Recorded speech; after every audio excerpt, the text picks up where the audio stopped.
दर्शकों, महाराष्ट्र में Shiv Sena UBT party की चिंताएं बढ़ती दिख रही है। दिशा सालियान केस में उद्धव ठाकरे अपने बेटे आदित्य ठाकरे को बचाने में लगे हैं, तो वही बड़बुले सांसद और पार्टी नेता संजय राउत अपने बयानों से चर्चाओं में रहते हैं, जिससे कभी कभी पार्टी और उद्धव ठाकरे को सत्ताधारी की ओर से निशाना बनाया जाता है। पिछले कुछ दिनों में उद्धव के कट्टर राजनीतिक विरोधी रहे नारायण राणे बड़े बड़े खुलासे कर रहे हैं। ऐसे में अब शिवसेना पार्टी के राज्यसभा सांसद संजय राउत ने पलटवार में राणे को जवाब दिया है।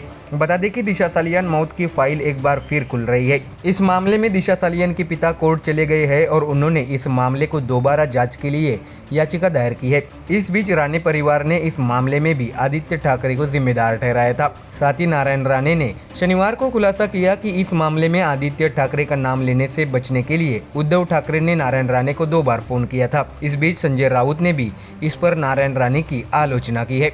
संजय राउत रविवार को मीडिया से बात कर रहे थे। उनसे नारायण राणे द्वारा लगाए गए आरोपों के बारे में पूछा गया तो संजय राउत ने बताया कि मैंने इस बारे में उद्धव ठाकरे से चर्चा की है। उद्धव ठाकरे ने इस बात से पूरी तरह से इनकार कर दिया है। नारायण राणे को ऐसी कोई कॉल नहीं की गई है, न ही कोई बातचीत हुई है। मिलिंद नार्वेकर से भी बात की गई है और उनका भी कहना है कि मैंने किसी को फोन नहीं किया। ऐसे में यह समझना जरूरी है कि नारायण राणे किस आधार पर ऐसे आरोप लगा रहे हैं। देखना होगा कि उनकी हालत ठीक नहीं है, 70 पार कर चुके हैं। हमें उनकी सेहत की चिंता है। उद्धव ठाकरे और मिलिंद नार्वेकर ने साफ कर दिया है कि ऐसी कोई बातचीत उनके साथ नहीं हुई है।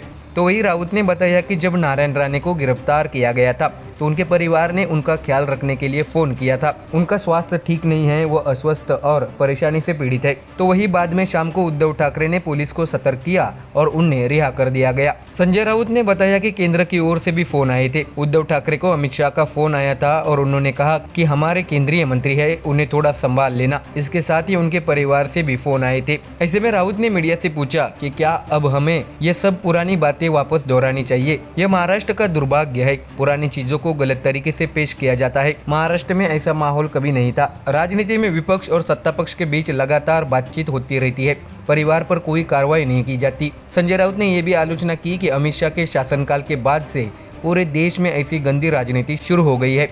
तो वही दर्शकों, खबर में आगे बता दें कि अभिनेता सुशांत सिंह राजपूत और दिशा सालियान की मौत का मामला एक बार फिर चर्चा में आ गया है।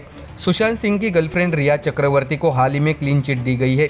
सुशांत के परिवार ने उन पर गंभीर आरोप लगाए थे। इतना ही नहीं, उन्हें कुछ दिनों के लिए जेल में भी रहना पड़ा था। दिशा सालियान के पिता ने कोर्ट में याचिका दायर कर गंभीर आरोप लगाए हैं। इतना ही नहीं, देखा जा रहा है कि उन्होंने इस याचिका में उद्धव ठाकरे के बेटे आदित्य ठाकरे का भी नाम लिया है।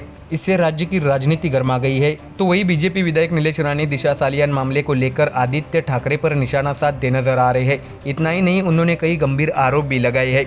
उन्होंने इस मुद्दे को सत्र में उठाया। तो वही नारायण राणे ने प्रेस कॉन्फ्रेंस में कुछ बड़े खुलासे भी किए हैं। उन्होंने बताया कि दिशा सालियान मामले में आदित्य को बचाने के लिए उद्धव ठाकरे ने उन्हें 2 बार फोन किए थे। उन्होंने सुशांत सिंह राजपूत की मौत को लेकर भी बड़ा खुलासा किया। नारायण राणे ने कहा कि जब सुशांत सिंह की हत्या हुई तो उनके नौकर अपने मोबाइल में शूटिंग कर रहा था। इससे पता चलता है कि उसकी गर्दन कैसे लटकाई गई। समय आने पर हमारे पास जो भी सबूत है वे हम पुलिस को दे देंगे। सुशांत की हत्या उनके नौकर सावंत के सामने हुई थी। पुलिस ने उस सावंत का बयान क्यों नहीं लिया? सावंत सुशांत के घर में नौकर था। उसका कहना है कि वह खैरवाड़ी में रहता है। उसने अपने मोबाइल फोन में शूटिंग की कि कैसे सुशांत के गले में रस्सी बांधी गई थी और वहाँ पर क्या हो रहा था। समय आने पर हम सब कुछ देंगे। राणे ने कहा है कि पुलिस, सरकार और देवेंद्र फडणवीस को 100% सहयोग करेंगे। अब देखा जा सकता है कि नारायण राणे के इस दावे ने काफी हलचल मचा दी है।